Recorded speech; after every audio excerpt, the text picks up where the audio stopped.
Un drone a survolé la plateforme de glace antarctique et ce qu'il a filmé ne devrait pas exister.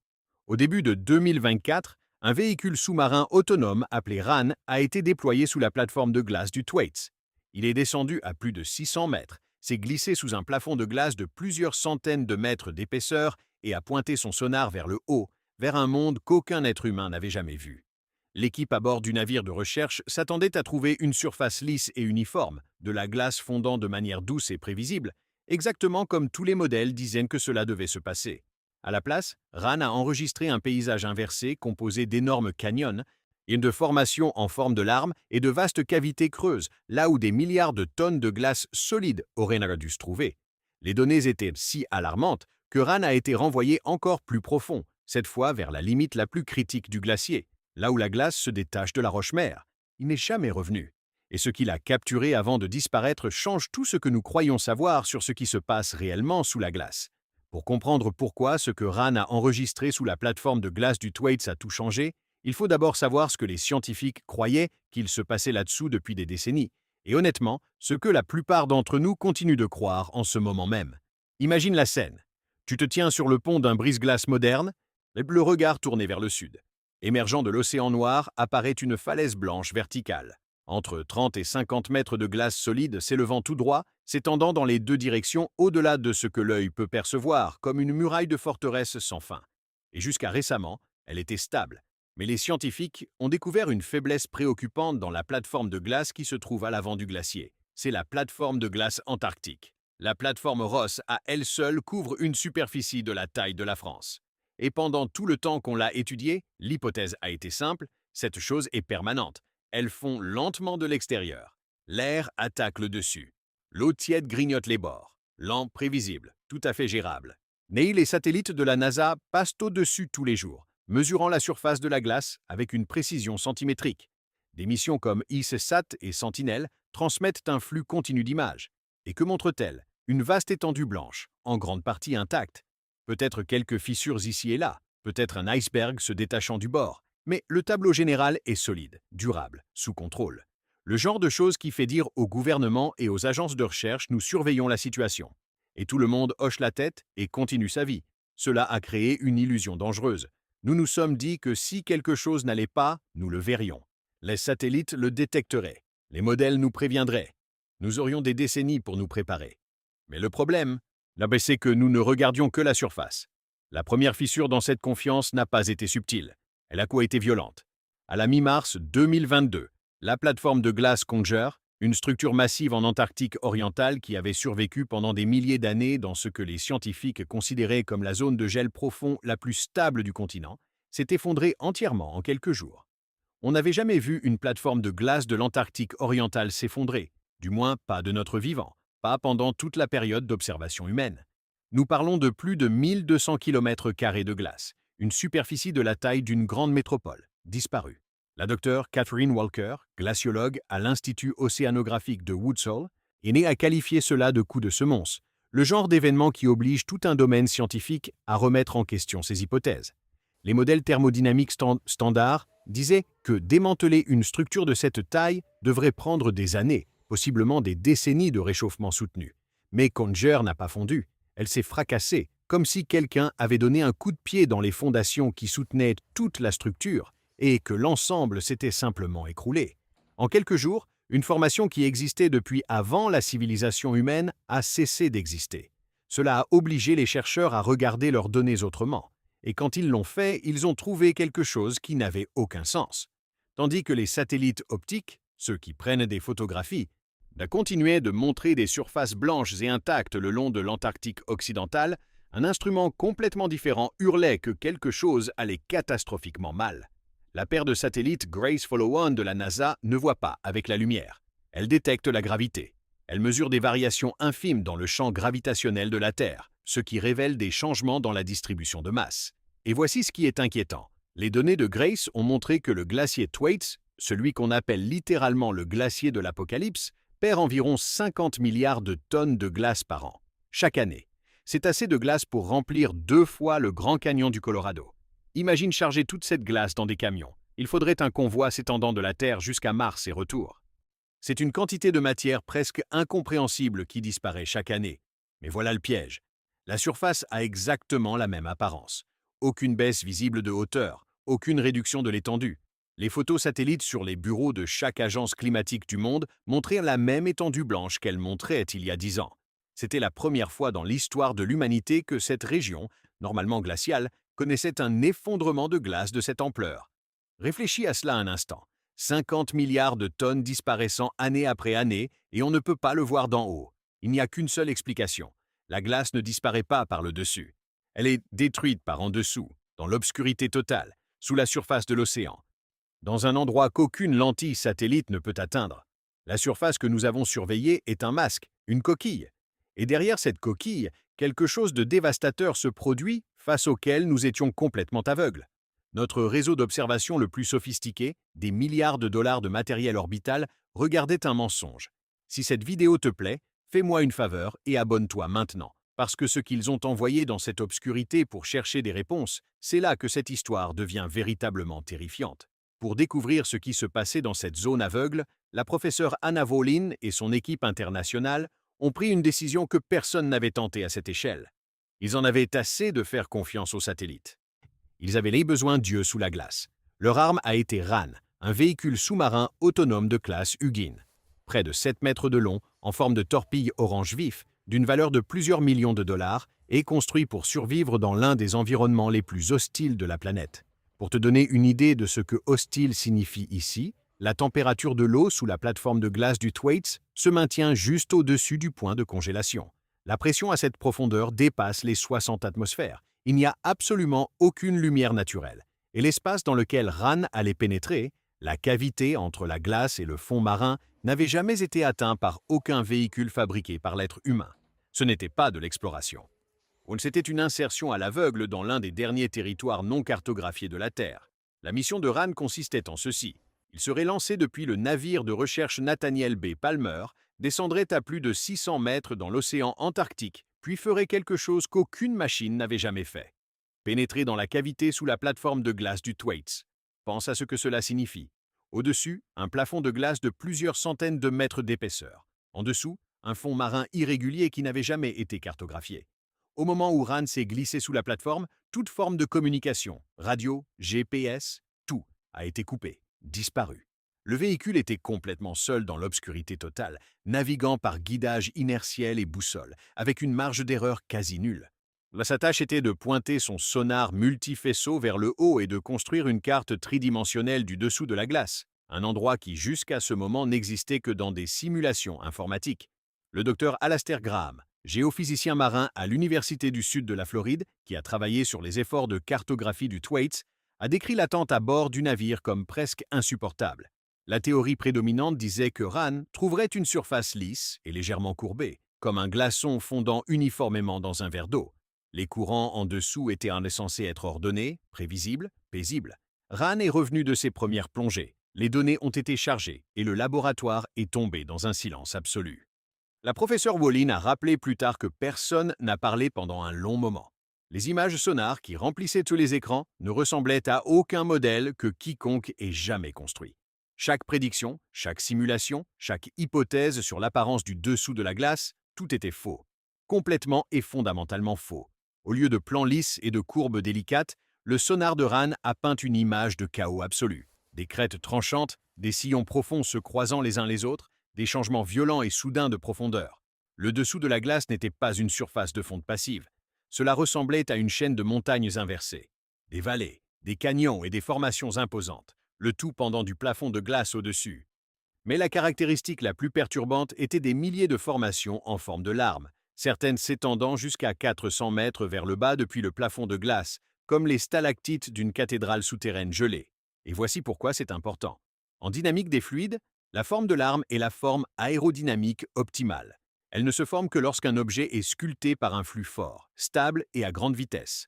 La présence de milliers de ces formes sous le Thwaites est une preuve physique, pas une théorie, pas un modèle, une preuve que l'eau là-dessous se déplace avec une vitesse et une énergie cinétique énormes. La professeure Volin, en examinant les reconstructions tridimensionnelles, a décrit la révélation comme glaçante. Ce qu'il regardait n'était pas de l'érosion au sens conventionnel du terme, C'était de la démolition, systématique, ciblée et invisible d'en haut. Les résultats de son équipe, publiés dans la revue Science Advance, ont identifié le coupable. Des courants chauds et salins appelés eaux profondes circumpolaires, poussés par la rotation de la Terre à travers l'effet de Coriolis. Mais ces courants ne se déplacent pas en ligne droite. Ils spiralent, ils produisent des tourbillons turbulents violents capables de transporter de l'eau à des températures de plusieurs degrés au-dessus du point de congélation directement au contact de glace qui n'avaient pas connu de chaleur depuis des millénaires. Et quand ces flux tourbillonnants frappent des irrégularités sur la base de la glace, ils agissent comme des foreuses hydrauliques à haute pression. Ils ne font pas fondre la glace doucement par en dessous.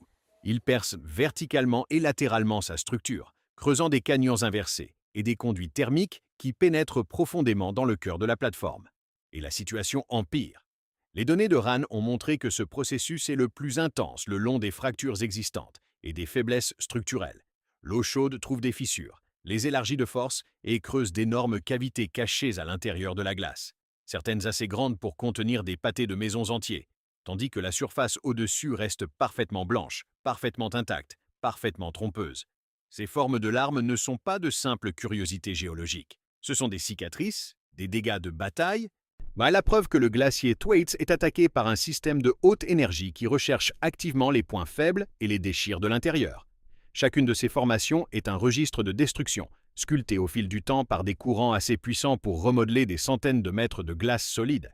Et cette seule découverte a fait voler en éclats tout ce que nous croyions savoir sur la stabilité antarctique. Il ne s'agit pas d'un continent gelé qui ramollit lentement sous la lumière du soleil. C'est une structure creuse qui se fait vider par en dessous par des courants invisibles. Et la résistance d'une structure creuse ne dépend pas de son épaisseur totale. Elle dépend du point le plus mince de sa coquille. Maintenant, si l'érosion sous-marine est en train de vider la plateforme de glace par en dessous, c'est déjà terrifiant en soi. Mais ce n'est pas le tableau complet. Loin de là. Parce que pendant que RAN cartographiait la destruction venant du côté de l'océan, les scientifiques avaient déjà découvert quelque chose de tout aussi alarmant se produisant dans la direction opposée depuis les profondeurs du continent lui-même. Pendant des années, les chercheurs ont supposé que la calotte glaciaire antarctique était solidement gelée à la roche-mère en dessous d'elle. Le sondage radar et les forages profonds ont détruit cette hypothèse. L'Antarctique ne repose pas sur de la roche sèche. Il est posé sur un vaste réseau de plus de 600 lacs sous-glaciaires, comprenant des masses d'eau gigantesques comme le lac Vostok, qui a approximativement la taille du lac Ontario, et le lac Mercer. Ces lacs ne sont pas des flaques isolées. Ils sont reliés par d'importants cours d'eau sous-glaciaire qui coulent sous une pression extrême générée par le poids écrasant de la calotte glaciaire au-dessus d'eux. Une pression si intense que l'eau se déplace à travers des canaux creusés dans la roche-mère, créant un système de plomberie caché sous tout un continent. La docteure Helen Amanda Fricker, glaciologue à l'Institut d'océanographie Scripps, a été l'une des premières à documenter ce phénomène en utilisant les satellites ICESat de la NASA. Son équipe a observé que, dans plusieurs régions, la surface de la glace monte et descend de plusieurs mètres selon des cycles répétitifs. La glace respire. Les lacs en dessous se remplissent périodiquement et se drainent vers l'océan. Réfléchis à cela une seconde. Toute cette eau pressurisée à la base agit comme un lubrifiant hydraulique. Elle réduit la friction entre la glace et la roche-mère, transformant toute la calotte glaciaire en un radeau colossal qui glisse et accélère vers la côte. Maintenant, mets les deux forces ensemble.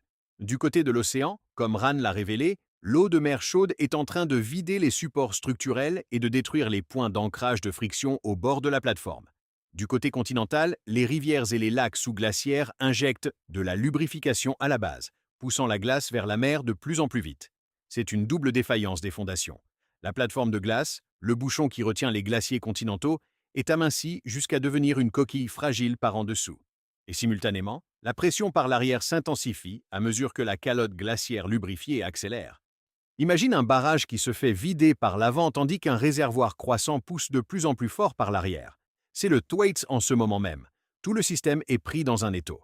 Sapement océanique d'un côté, poussée continentale de l'autre. Et le point d'équilibre, le seuil entre tenir et s'effondrer, s'amincit chaque année.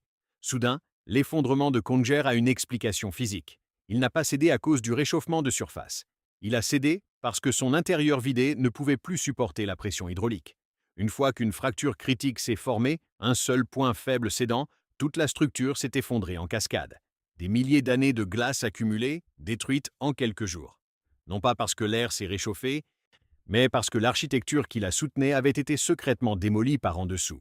Le Thwaites suit exactement la même trajectoire, mais le Thwaites est incomparablement plus grand. Si le Thwaites s'effondre, il ne redessine pas seulement les cartes de l'Antarctique, il redessine les lignes côtières du monde entier. En janvier 2024, l'équipe a lancé RAN dans une mission de suivi, cette fois en le poussant plus profondément vers la ligne d'ancrage. C'est la limite la plus critique de toute la glaciologie, le point exact où la glace se détache de la roche-mère et commence à flotter. C'est là que se décide l'intégrité structurelle de toute la plateforme. Et jusqu'à ce moment, aucun instrument n'y était parvenu sous le Thwaites. RAN est descendu sous plus de 500 mètres de glace. Le plan était une étude étendue, une cartographie exhaustive, l'ensemble de données qui dirait enfin au monde exactement à quelle vitesse le Thwaites se désagrégeait et combien de temps il nous restait. À bord du Palmer, l'équipe a attendu. Les heures ont passé. L'heure programmée de retour est arrivée. Rien. Le compte à rebours a atteint 0. La mer est restée plate, silencieuse. Quelqu'un a vérifié les calculs. Quelqu'un d'autre a rafraîchi l'interface de suivi pour la 10e fois. Les coordonnées étaient correctes. La fenêtre de temps était la bonne. RAN n'était tout simplement pas là. Des signaux acoustiques de localisation ont été envoyés dans l'eau. Des signaux d'urgence ont été émis dans le vide noir sous la plateforme. Aucune réponse. Pendant des jours, des drones et des hélicoptères ont ratissé la glace environnante, cherchant le moindre éclat de la coque orange vif de RAN émergeant par une fissure ou un chenal dans la surface gelée. Les équipes de recherche ont fixé des moniteurs jusqu'à en avoir les yeux brûlants. L'océan gelé n'a rien rendu. RAN avait disparu. La docteure Karen Haywood, océanographe polaire à l'Université d'East Anglia, qui a travaillé de manière approfondie sur les déploiements de véhicules autonomes dans les eaux antarctiques, a souligné que la perte était dévastatrice, pas seulement financièrement, mais scientifiquement. RAN était le seul instrument capable d'observation directe à la ligne d'ancrage. Il n'existe actuellement aucun remplacement. Des explications techniques ont été avancées. Panne de batterie, erreur de navigation, peut-être un dysfonctionnement logiciel dans le système de guidage. Mais étant donné le terrain violent que RAN avait déjà documenté, une possibilité plus sombre hantait l'équipe. Les courants ont pu être trop puissants. Un tourbillon turbulent a pu projeter le véhicule contre le plafond de glace, ou bien une section affaiblie de ce plafond a pu s'effondrer, scellant la machine dans un tombeau de glace. RAN n'est jamais revenu. Et avec lui sont partis les seuls yeux directs que l'humanité avait en première ligne de ce qui est peut-être la transformation la plus lourde de conséquences se produisant sur Terre en ce moment. Juste au moment où nous commencions enfin à voir la véritable forme de la force qui détruit la glace de l'intérieur, la porte s'est claquée. La région présentant l'un des plus grands risques d'effondrement de la planète fonctionne désormais dans l'obscurité complète. Nous savons qu'elle se vide. Nous savons que l'érosion est bien plus violente que ce que n'importe quel modèle avait prédit. Mais nous n'avons plus de données en temps réel sur la vitesse à laquelle cela se produit, ni sur la proximité du seuil critique. Et voici ce qui rend cela véritablement terrifiant. L'effondrement de Conger a prouvé que ces défaillances ne s'annoncent pas. Il n'y a pas d'affaiblissement progressif.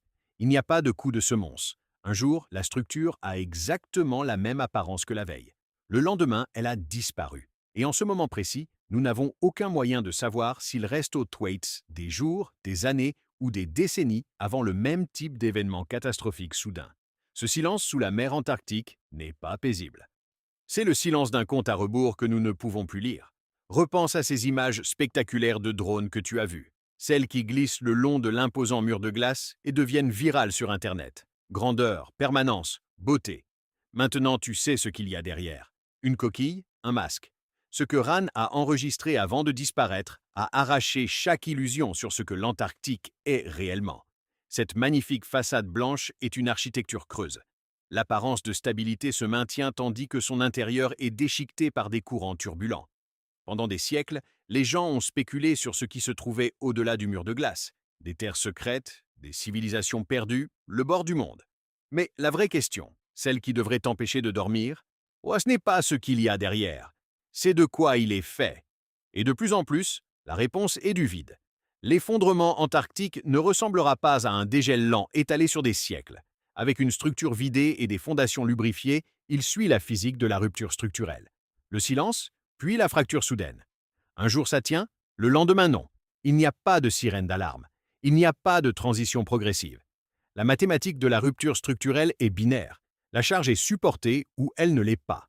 Et quand cette coquille finira par céder, elle ne révélera pas un monde caché. Elle libérera des milliards de tonnes d'eau dans l'océan mondial, redessinant les côtes, submergeant des villes, déplaçant des centaines de millions de personnes. Le monde après l'effondrement du Thwaites ne ressemble pas au monde d'avant. Les images les plus inquiétantes de notre époque ne sont pas des lumières étranges dans le ciel. Ce sont des cartes sonars de canyons inversés sous la glace antarctique. Les plans d'un désastre déjà en marche, se déroulant dans une obscurité froide si extrême que même nos machines les plus avancées n'ont pas pu y survivre, et encore moins en revenir pour raconter l'histoire.